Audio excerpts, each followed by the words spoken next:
So ultimately, I'm sorry to say that Gary Cairns and Roger Toll have been reported to, um, you could say people that would have the ability to, I suppose,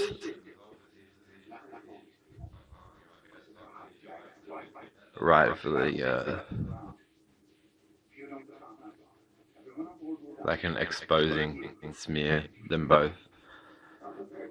Gary, I feel a little bit sorry for because I'm not sure if Roger, I'm not sure how instigative Gary is.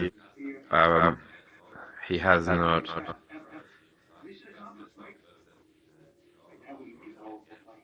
Yeah, I guess. I mean, I think he was kind of alright, but but then I'd wonder if Roger would go, "Oh no, I've worked this out.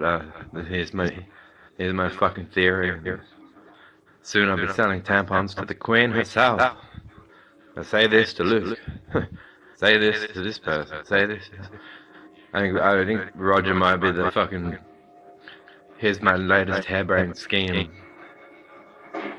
fucking crim along the way, and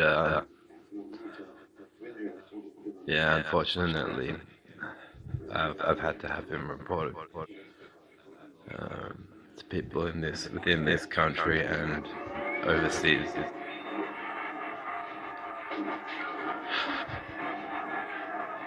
But I'm so sick of this fucking tussle that I'm mending it officially. So we'll see how that goes.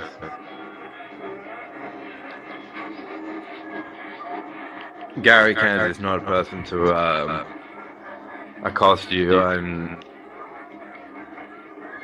try to usurp your thoughts on your own sexual health identity. You know, so yeah, I sort of respect Gary, but I would wonder at certain times, did Roger tell you that you had to say this, that you had to say that?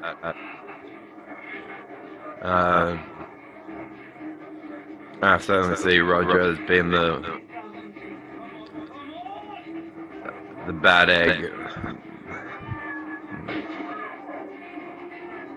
I think he fingered his mother in Tasmania and something like that. Inspired him to move to the mainland.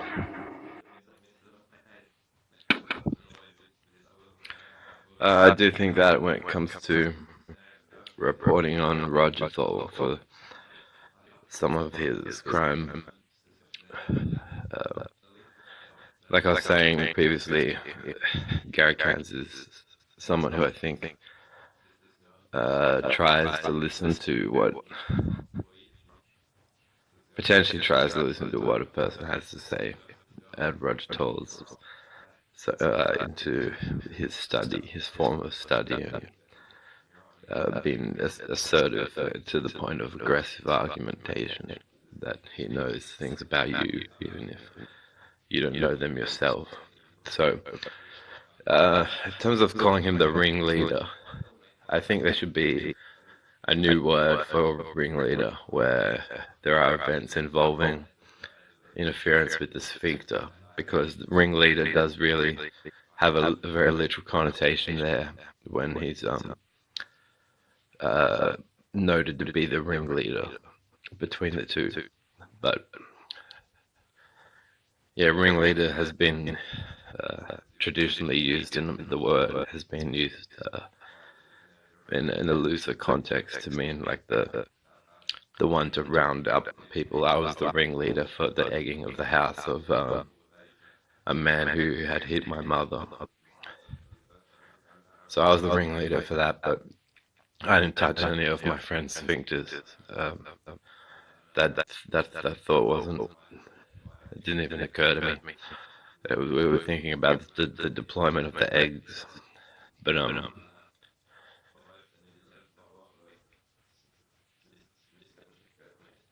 yeah, there should be some other more precise term.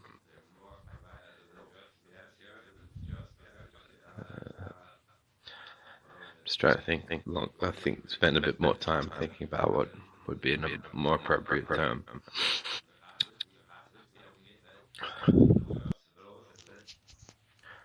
A quick and easy way to tell which the Christians are into on another planet is if you ask them about the calendar, if they know of the term CE to denote common era. Some of them will say that it goes from BC to AD, before Christ, to after death. But if the calendar proceeded from BC to AD, then there were no terms to denote the years that Jesus of Nazareth was actually alive. So it counts down minus BC, minus 4 BC, minus 3 BC, minus 2 BC, minus 1 BC, and then what flicks to AD, AD 0. Interesting. Some of them are that into fucking comprehending meat on a fucking T-shaped piece of wood, nourishing them,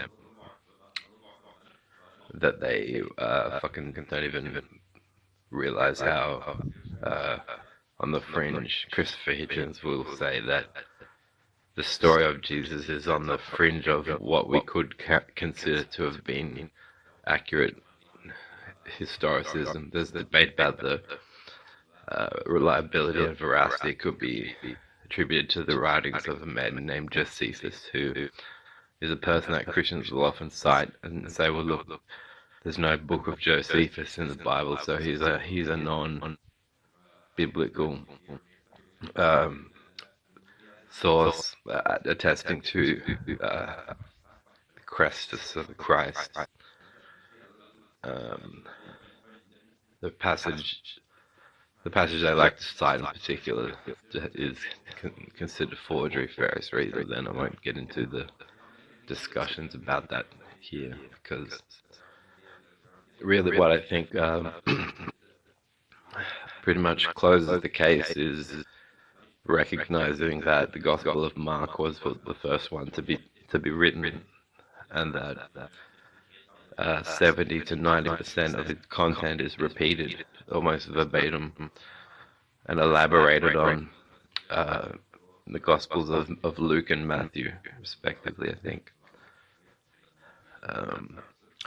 For instance, in Matthew, you have at the time of the crucifixion or the resurrection, all the graves of all the saints from the Old Testament open up, and they all rise from the dead too, and go and start meeting their descendants and reconnecting, going, oh wow, he's risen, and I've been dead for centuries, but you must be my great fucking nephew. Nice to meet you. So there's this mass grave resurrection, and how many church preachers want to talk about that in a sermon? No one does. No preacher does, and they don't because we might think it's bullshit. The one that's bullshit and is something I might have written on acid or mushrooms is the Gospel of John, and it's said to have been written. It's most detached from all four, out of all four, but it's the one that tries to turn Jesus' story into Mission Impossible minus 1 BC edition, widescreen. The whole path of and role of Jesus' life and ministry is predetermined from prior to the creation of the Garden of Incest, as I have referred to it. Some of my previous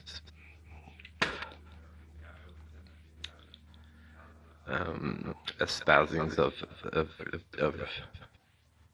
disdain towards the Bible, and Johannian concepts tend to be the ones that churches will use to advertise and welcome you. Like pictures of his arms spread out on the cross saying, I love you so much, I love you this much or whatever, with his arms out nailed to the cross. John 3:16, the well-known verse. And so it's actually the one written in 95 AD. So can you imagine how accurate your story would be, your life story for you? Already with Mark, we can sit down and debate finer points to almost to no end. There had to have been a relied oral tradition between 33 AD and 70 AD. Knowledge concerning the fall of the Jerusalem temple is part of how they arrived at the dating conclusion concerning Mark's gospel at about 70 AD.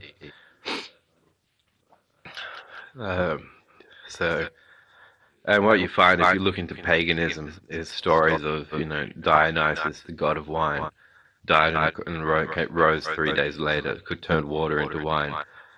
So you find a lot of transposing of elements and attributes of feats of these characters in paganism. If you have a church leader telling you not to read about other religions, it's because you'll find that what he wants to tell you Jesus did alone was already very much. Then the only fallback argument that the Christians have is that, well, maybe Satan knew that God was sending Jesus, so Satan made a whole bunch of people do all the miracles that Jesus did 1,500 years prior to the strategic placing of Jesus in the manger, to try and throw you off the ball. Don't know. You don't know. You try to imagine being a scribe back then. If you write anything that offends your government or the ancient monarchy, you're the one getting nailed to the tree next. So you write what they fucking want to hear.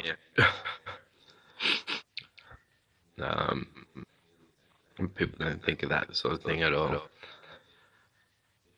But there's the best conclusion is that, yes, that and the original Gospel of Mark has no mention of a resurrection.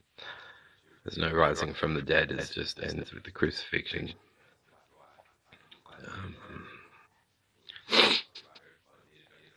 And it's disputable that there was any confession to being the King of the Jews in the Gospel of Mark. Which means, yeah. It's what I like Calvary Hospital to think about. Is that there was a very pig-headed doctor there. Who I think she was a bitch. We were having a reasonable conversation. It was quite pleasant concerning chronic pain. And then she brings up a note left. If you ever get psych warded, that's why I think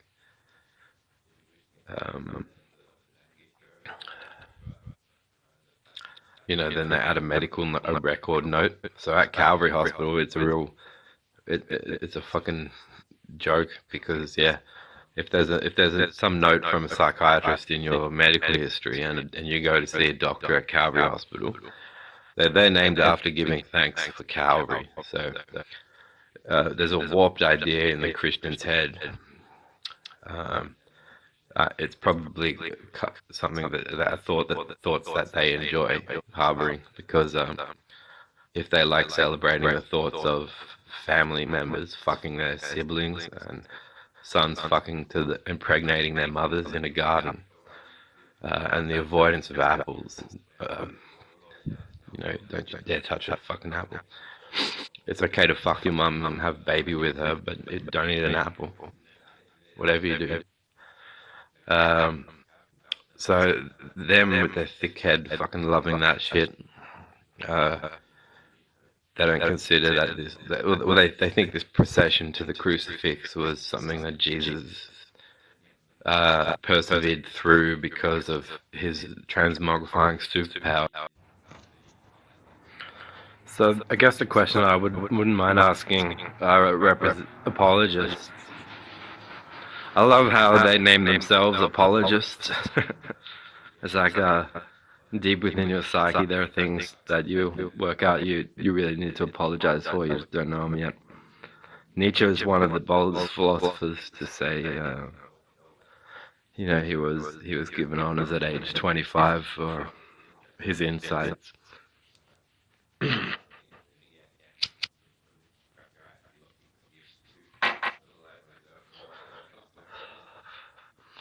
I don't think they even ask themselves why they're calling themselves apologists. Anyway, an apologist is a defender of of a religious faith.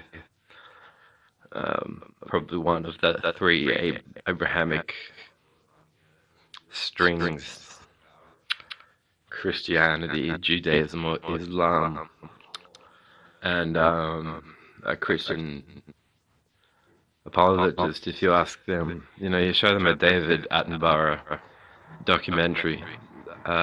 He always talks about how the predator steps back and watches and moves in and tries to instill and pump more fear into the prey before the consumption of the prey. And you think of us as having this weird. We're distinct from the animals because of our faculties for consciousness, but we're still looking back at Bowie's poetic about it in "Oh, you pretty things," where he says we've finished our news and we've outgrown our youth. And I'd recommend one of his final clips called "Black Star" to everybody.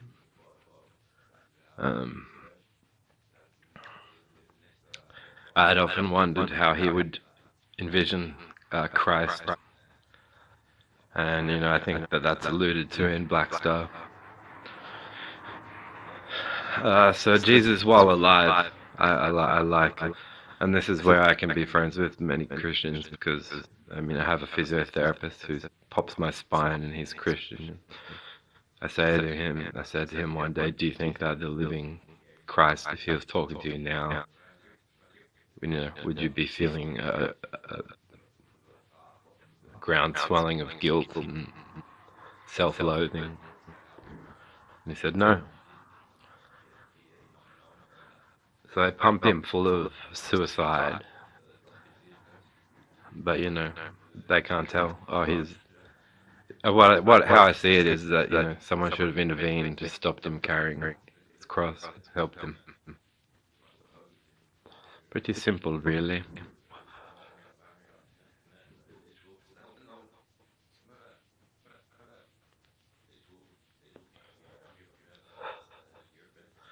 But yeah, instead, so it's always been morbid to me, Christianity. There's the communion ceremony, and the ironies and hypocrisies of that. A woman eating an apple was damn the whole planet, but you eat this guy's body, and you're off the hook. Oh, okay. It was broken for you. Oh, okay. My physio is here. God bless you. Odd. And so Roger Toll has this whole jive scene which is based on his Freemasonry, where he will contact you at your residence when you're on amphetamine, prescribed to you even, so you can think through your problems, your list of problems, of which Roger Toll even knows himself to have been an item of amongst that list of problems. And his Freemasonry kicks in, and this is why I think he's turning into it's dangerous for a corporate.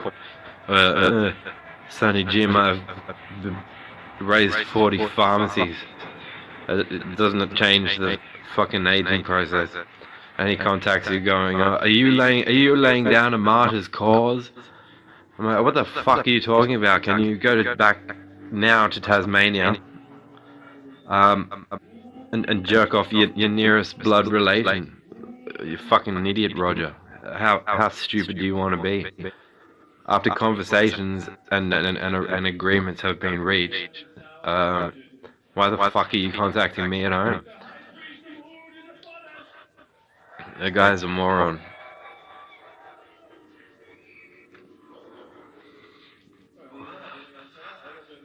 And he'll claim to have a very precise way of a means of knowing what you're thinking about and what what your thought processes are going through.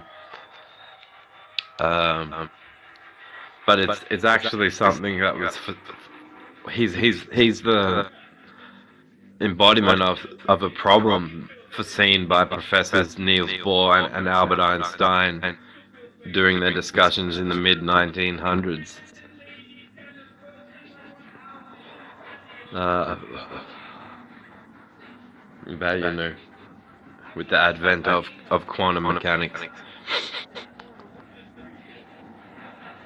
And so I noticed that while working for him, because the things he'll say to you on your own, or with you and the store boss only as the only witnesses present.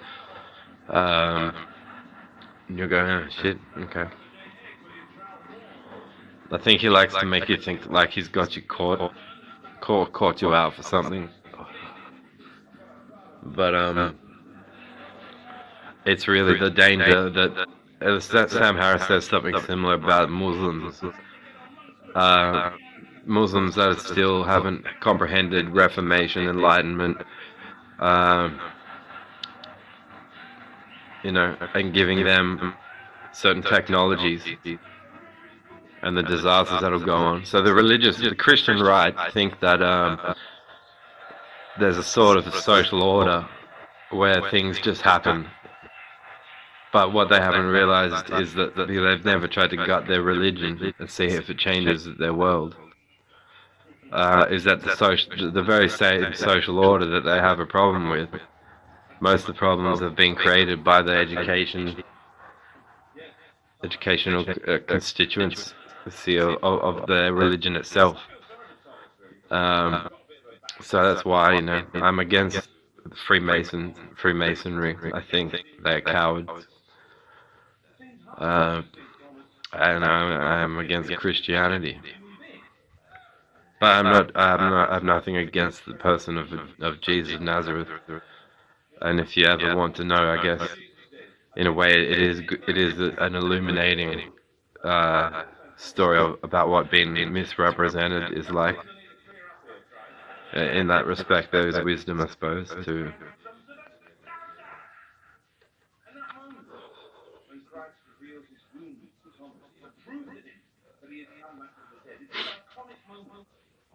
It's all forms of doubt.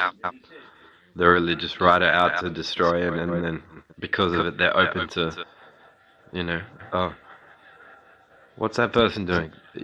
What healthcare could become with too many people in the religious right and key positions, and the greed that they get from their inbred garden story and their love of crucifixes, is that oh, what's this person doing? They're just eating an orange, and then a bunch of psychiatrists are off the side going, oh, they have orange mosis, zosis, noia, cosis, orange peel, osmosis, spasmus, orange peeling noia, pelanoia, tosis, gnosis, osis, oia. Oh, really? Wow. Yes, we're so advanced. It's a shame that the Roman Empire had no clue about this illness back then. Damn, what are the symptoms? Well, as you can see, they're peeling an orange right about now. No.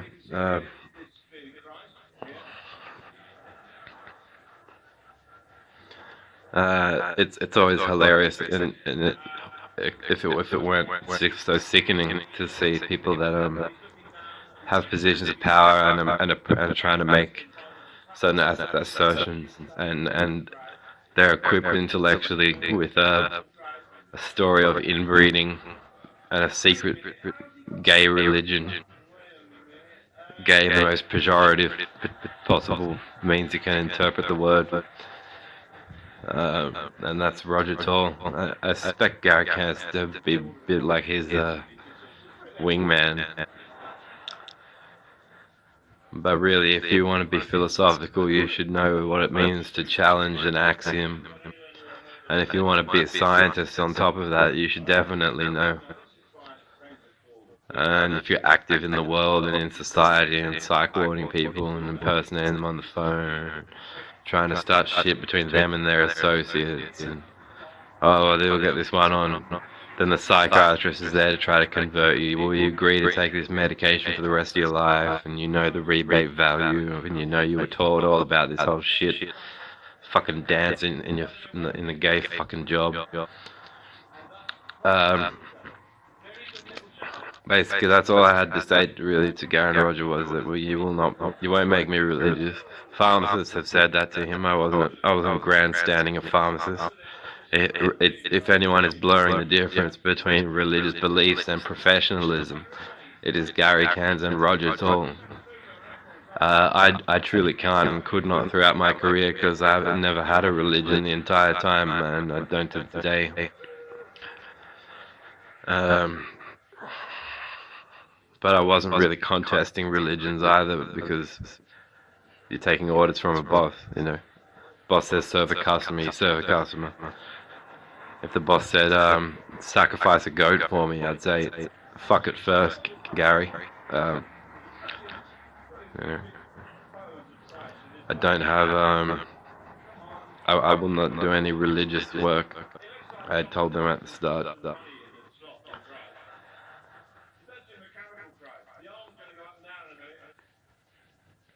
So there's a lot, I think, for people to discover in the prospect of going, oh, Jesus wasn't making the ultimate sacrifice when he carried his cross up a hill, he was suicided.